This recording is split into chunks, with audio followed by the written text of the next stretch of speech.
Many years ago, back in the early 1960s, a small rental car company began to run what many consider the best advertising campaign of all time. Some of you, no doubt, can recall this campaign from what was then known as Avis Rent-A-Car. In various print and TV commercials, Avis proudly proclaimed, "We're number 2, we try harder." And the whole idea of the campaign was that because they were number 2 behind Hertz, they had to work harder for your business. The campaign was wildly successful. It was so big that only recently did Avis drop that slogan, "We try harder," in 2012. When the campaign first premiered, Hertz dominated the rental car business, controlling around 3/4 of it. Back in Hertz's wake were several small companies fighting over the remaining 25%. But by the end of the 1960s, Avis was challenging Hertz for number 1. In what may well have been the first commercial to make a virtue of being the underdog, the little guy, Avis was quite successful in convincing people that they would get better service from an upstart. But "we try harder" wasn't the only message Avis was trying to sell with its commercials, although it was the only clearly stated one. "We're number 2" sounded like a simple statement of fact, but in reality, Avis may not have been number 2. Avis was simply one of several bottom feeders fighting over the crumbs left by Hertz. But because of the ad campaign, people began to view Avis as a rival to Hertz. The campaign changed people's perspective of things. Now, you may wonder what any of this has to do with Mary's song. The Magnificat isn't advertising. It does, however, make a number of bold claims. God is about to turn the world upside down, to scatter the proud and pull down the powerful, lift up the lowly, fill the hungry with good things, and send the rich away empty. But in Luke's story of Jesus' birth,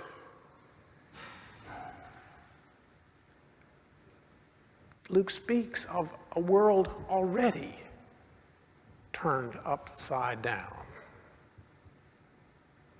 Take Mary herself. What an unlikely choice for a prophet. What an unlikely choice for the one through whom God's new day begins to unfold. What an unlikely choice. In Luke's gospel, the only gospel that actually narrates the story of Jesus' birth, the whole story is already upside down. Mary is the one who is this active player in the divine drama. God's plans cannot go forward if Mary does not say yes. And when she says yes, she's not done. She also prophesies, begins to speak of what God's plans are all about long before Jesus is ever born. This is just not the way things worked in ancient birth narratives. When the ancient world told of biographies of great men, and the same is true very often in our day, It was told from the male perspective. That's actually exactly what Matthew's gospel does, telling things from Joseph's perspective. But not so Luke's gospel. Not so what most of us think of as the Christmas story. In Luke's story, Joseph is a bit player. In fact, in Luke's story, all the men are silent. It's only the women who speak. When Mary sings her song, it is in response to the inspired words of her relative Elizabeth, whose own pregnancy with the child who will be John the Baptist is 6 months further along than Mary's. Zechariah, Elizabeth's husband, has been rendered mute by God for the length of the pregnancy. In fact, Luke seems to have muted all the men. A most upside-down setting for the story of the arrival of the one who is meant to turn the world upside down. When Mary sings, she speaks of a day when God will turn things upside down. But in the actual story of Jesus' birth that Luke tells, the world has already flipped. It is women who speak, not men.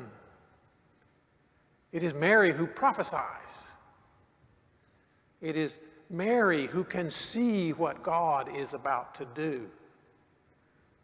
It is Mary who treasures the words of the shepherds and ponders them in her heart. It is Mary, a woman, who sees what is happening. What an upside-down world. But Luke's not quite done with trying to draw us into the upside-down view of things, to the upside-down nature of God's coming new day. It may not seem like all that much at first, but when Mary sings, she says, God has scattered the proud in the thoughts of their hearts. God has brought down the powerful from their thrones, has lifted up the lowly, has filled the hungry with good things and sent the rich away empty. Not will, but has.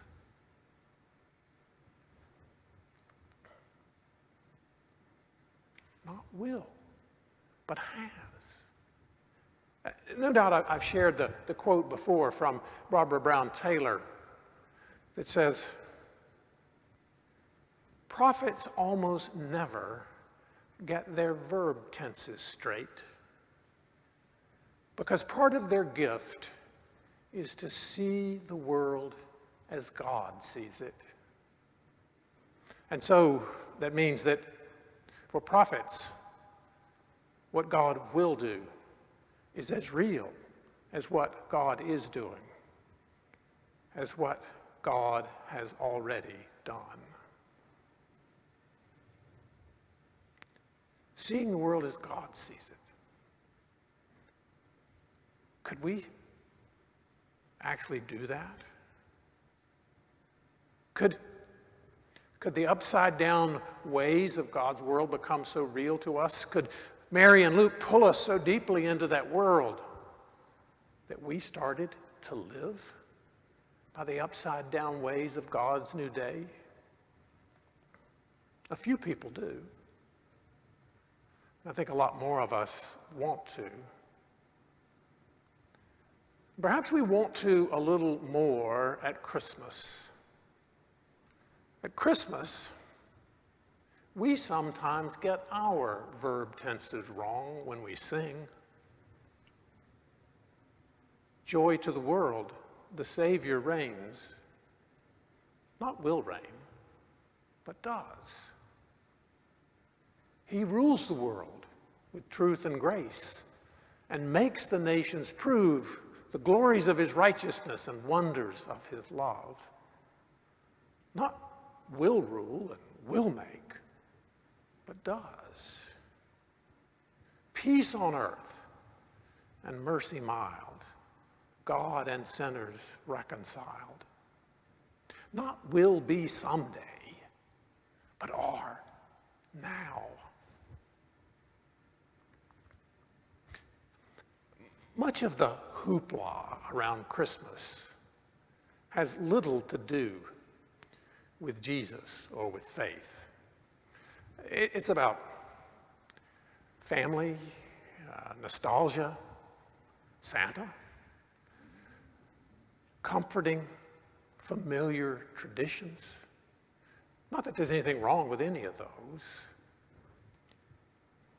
but along with them, I think Christmas sometimes feels like a more hopeful time. And I wonder if that isn't because we start to get our tenses a little wrong, that we start to sing ahead of time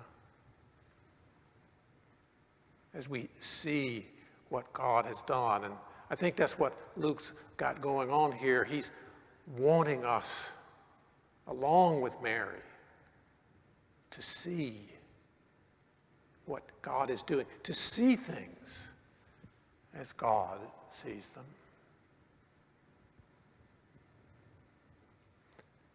I wonder if perhaps some Christmas, perhaps this one, Mary's words and Luke's gospel might draw us so deeply into the upside-down nature of God's coming new day that we would stay there even after Christmas. I wonder if Mary's words and Luke's gospel might draw us in so deeply that we actually started to live by the ways of God's coming kingdom. And if that happened,